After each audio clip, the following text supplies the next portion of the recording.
Where portions of Ohio, including the following areas: Ashtabula Inland, Ashtabula Lakeshore, Cuyahoga, Geauga, Holmes, Lake, Lorraine, Mahoning, Medina, Portage, Stark, Summit, Trumbull and Wayne, and Northwest Pennsylvania, including the following areas: Crawford, Northern Erie, and Southern Erie.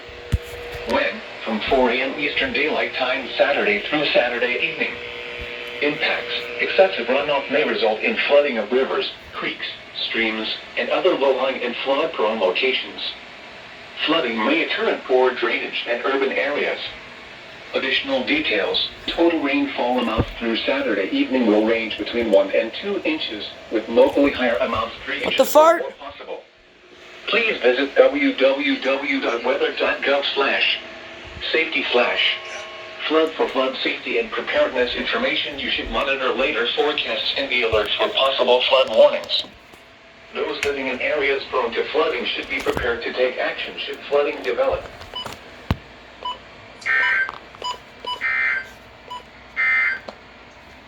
The current time What the fart?